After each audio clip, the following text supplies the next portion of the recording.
You're about to play an unfinished level from The Last of Us Part 2.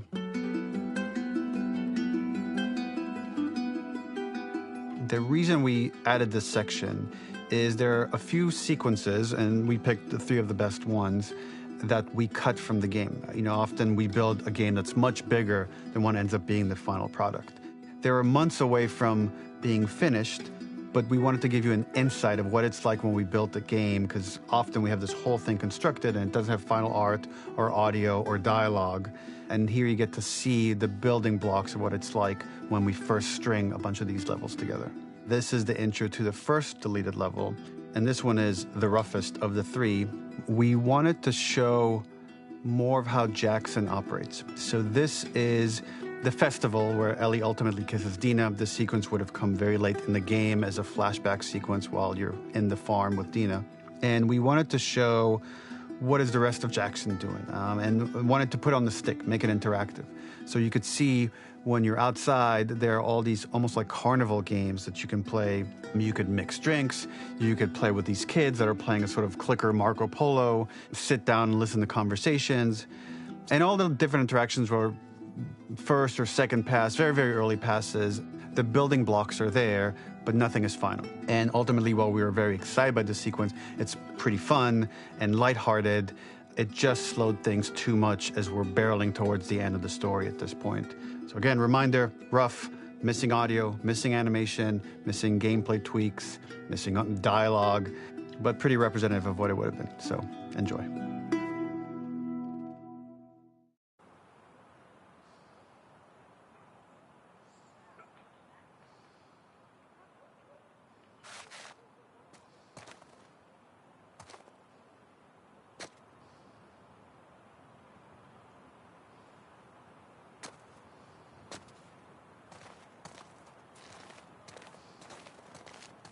Originally, this level was going to transition us to farm. We would go all the way through to the dance, where Ellie and Dina share their first kiss. Then we would play through farm, and when Ellie plays the guitar at night, she would remember the Seth incident. So, the opening for this was a little tricky.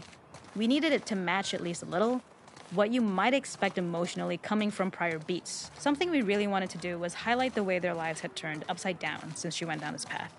We had this idea of recontextualizing all of our usual gameplay mechanics that were designed for really violent ends. The workbench, door bashes, throwable weapons, and even the infected, which is my personal favorite.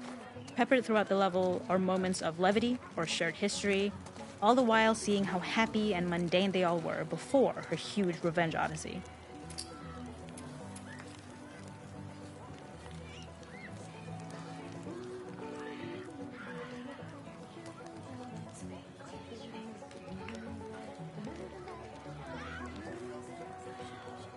We use our workbench a lot to make a lot of things that kill and maim and hurt people. Here, we had the silly idea of using the same feel, harkening back to the same animations, using the exact same UI. The makeup artist is pretty simple. It's one of those little in-game scenes we peppered in to make it feel like Ellie had roots in the town. Hallie, our writer, mentioned that in her mind, an ex-girlfriend of Ellie's tattooed her arm to cover up her scar. So we figured this might be the only time you get to see that. We wanted to hint at it and allude to it and make it feel like there had been so much more that had been happening and so much more that Ellie threw away.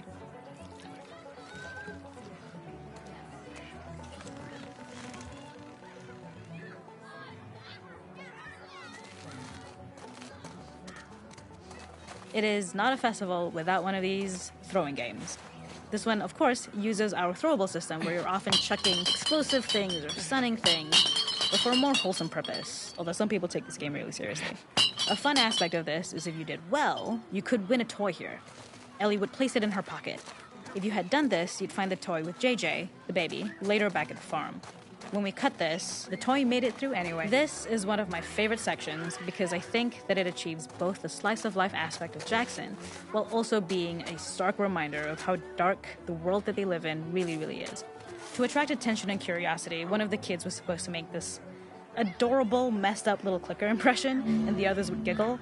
We tried a version where if you got close enough, the kid might try and follow you a little before turning back. Since clickers are blind and move by echolocation, for this game of messed up tag, Ellie must close her eyes and listen for when the children give themselves away. The thought was that these kids are in relative safety. they still grow up with the dangers of clickers and runners, and all those lessons would embed themselves in the games that they play. When the festival got cut, they tried to preserve this moment and move it to the front of the game where the snowball fight is, as a tutorial. However, being in the headspace of a clicker doesn't really teach you how to deal with them. Eventually, it evolved, and there's a hidden spot at the back that was just a bit of fun. It was highlighting Jackson's normalcy with something we would find in a real world. In the back, you would find teenagers finding some alone time with each other in a dark corner of a party. It was rewarding the player for peeking into a hidden corner, but ultimately redirecting them back to the festival. We also had versions of them smoking weed here, despite Maria's consternation, probably having gotten it from Eugene.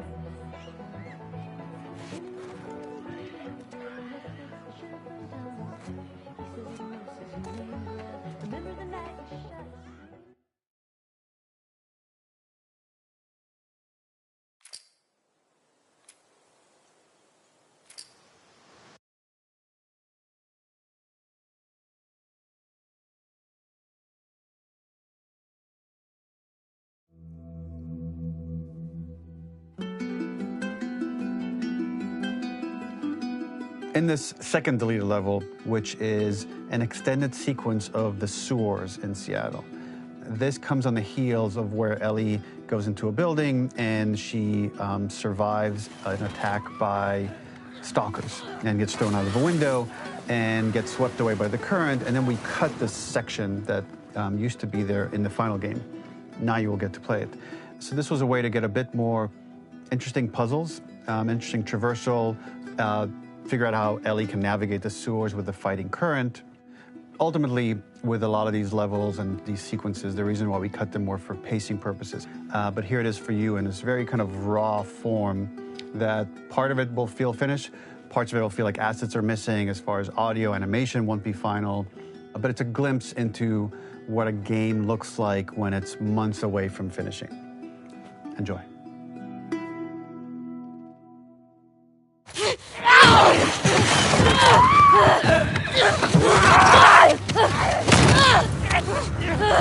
Get off of me!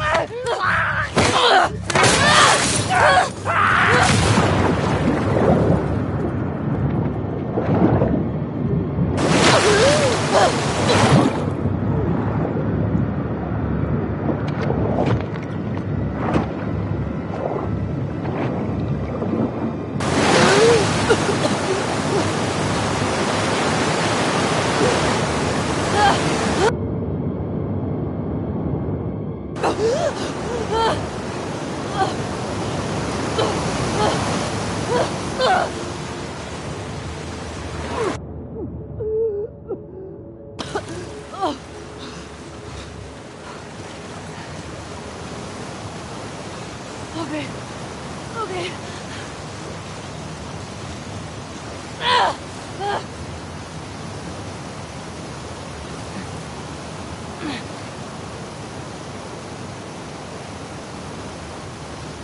Fuck Seattle. Okay. This level, internally known as Fine Laura, was quite long in duration as we had to make Ellie traverse a far distance to the opposite side of downtown Seattle. The sewer section was originally longer than what we released the game with, approximately 10 minutes more.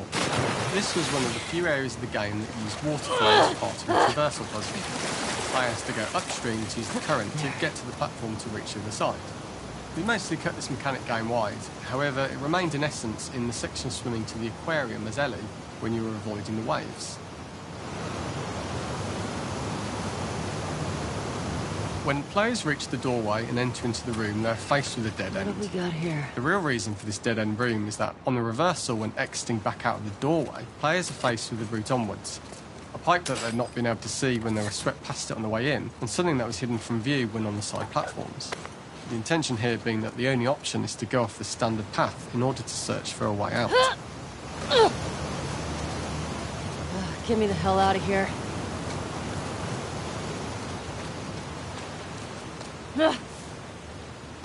Throughout the rest of the level, we also used light to indicate to the player that they were heading in the right direction. At each turn, however, we blocked the direct route forward. We slowly introduced the player to consider climbing into smaller pipes and crouching in these tight spaces. This is to slowly Up and build up out. to and encourage. We Just keep added a going up tiny and out. space just to reward the player's exploration with a pickup item. And we made sure it was something that made sense that you'd find in this area. A canister and all the garbage that had been washed into the sewers from the surface.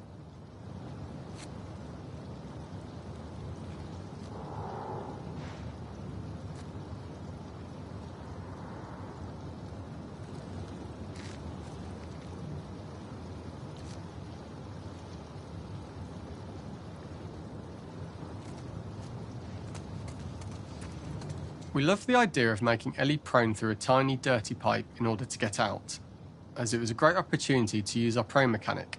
A unique camera setup was created to support crawling in these pipes, as the standard prone camera is much higher above the Don't player. lose your shit, Ellie. We also created custom collision in order for Ellie to manoeuvre in these tight spaces easily. Initially, the oblong collision capsule around her character caused issues crawling around corners. We put extra effort into the custom corner collision, so the movement experience is as smooth as the main game. In order for the player to feel cramped, claustrophobic and desperate, we'd been enforcing the traversal mechanics that allow for a tight environment which promote these feelings. We introduced the use of the squeeze through so that we can keep the player feeling enclosed and tight, but without repeating the same geometry. Here we change from low ceilings with wider walls to high ceilings and tight walls to change up the spatial pacing and keep the level from repeating itself. This would be a really shitty place to die.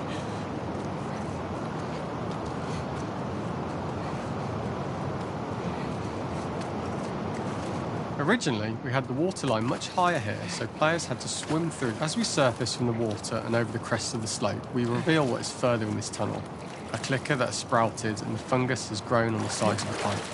It was great to see people who user tested this area becoming increasingly worried as we forced the player to squeeze past the fungus and inches away from the clicker's face, all the time not being sure whether the clicker might be alive or attack them.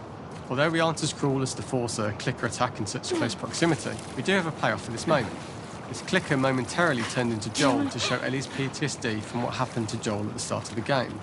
Ultimately, we decided to save this moment for the farm level, as it was more impactful there because it could become the centrepiece of that experience.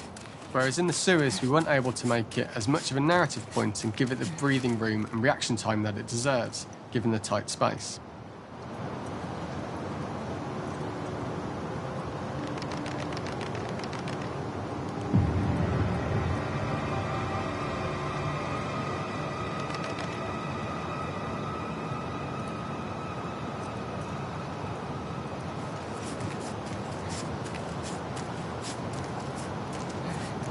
Oh, shit!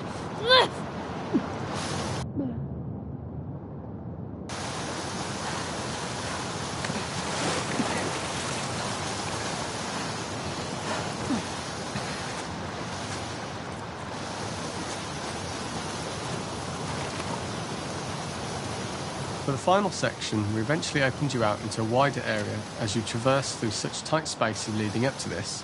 So changing the environmental pacing makes it begin to feel like we're coming to the end of Ellie's ordeal. An earlier iteration used the current that we'd shown at the start for a slightly tougher traversal puzzle to conclude the sewers. The ladder was clearly visible from most of the area, but the player was faced with a fast-flowing torrent of water they couldn't cross. If the player attempted to jump into the water, they were not able to swim across them. Using this pipe was retained in the iteration we shipped with, as it's the last of the extreme methods Ellie has to undergo in order to escape the sewers, and what she will go through in her pursuit of revenge.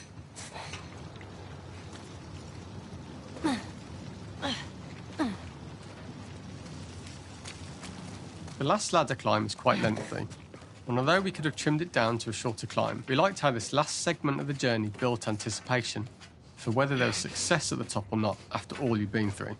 Ultimately, the ladder exits out into the subway station, which is how it connects in the final game. Ellie then has to find her way to the hospital from here, crossing paths with the scars for the first time.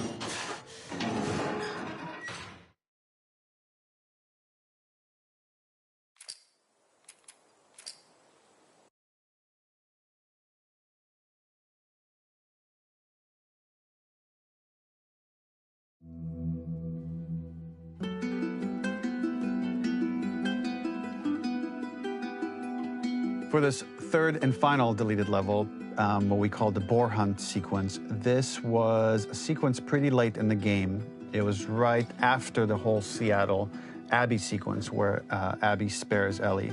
And then we wanted to come back into Ellie's story, but keep it a bit mysterious of how much time has passed, where is Ellie now? So we're coming in on Ellie, and she's following a trail of blood. And we wanted to mirror, in a way, the deer hunt sequence from the first game, but this time do it with a boar.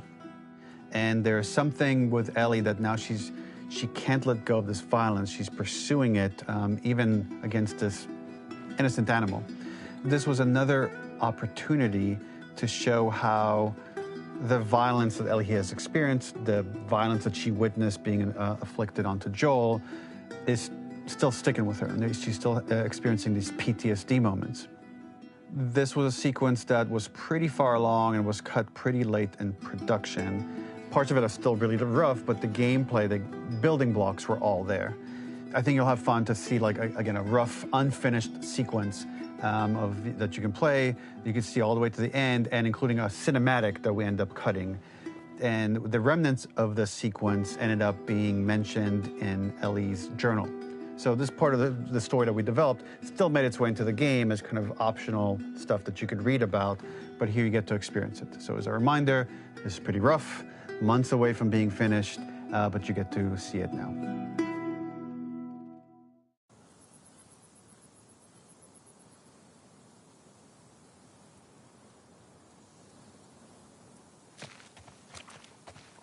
Where are you? So the boar hunt was one of the hardest levels for me to work on. It was a huge challenge with the systems that we had, and we kept trying, but it never felt quite right. Originally, the level happened after the Jackson Festival, which also got cut, but before Farm. Once the festival got cut, it became the prologue to Farm. The intended experience is that we jump forward in time after the fight with Abby. In early iterations of the fight, it was more arena-like. The player slowly whittles down the boar's health. Ellie gets more visceral and more vicious. We get a little worried about her, as we must have gone through 5 or 6 iterations of the boar fight and all, and every single time it changed pretty drastically. We split it into clear phases, where one was like all long range. We tried another where you're getting close and you get the jump on it quite literally. You're jumping off of a rock to attack it. And then finally, we tried a bunch where you almost sort of go around a bunch of trailers and try and wrestle it. We uncovered after the gas station was built to highlight the boar's destructiveness. Since it's cramped, the boar feels larger. We also feel trapped with it, though perhaps it's trapped with us. When it charges, it gets to us quickly, so we must be on our toes. This made it more aligned with Ellie's sort of hunting for trouble mindset. Listening became more important, as well as moving around slowly so it didn't hear you. Could you spot it before it saw or heard you? And could you get a shot off quickly enough so you could dodge out of the way? Or is the shot worth the cost after? It feels like a gamble. By the end of the fight, everything would likely be in shambles. The boar would burst through the back, and Ellie would follow it and finally enact revenge.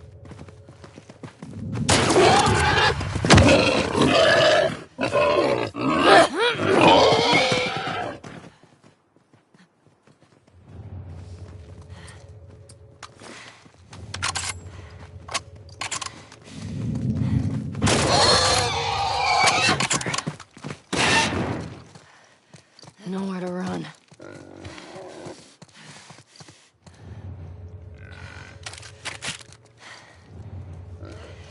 The boar kill was supposed to be anything but glorious. With the boar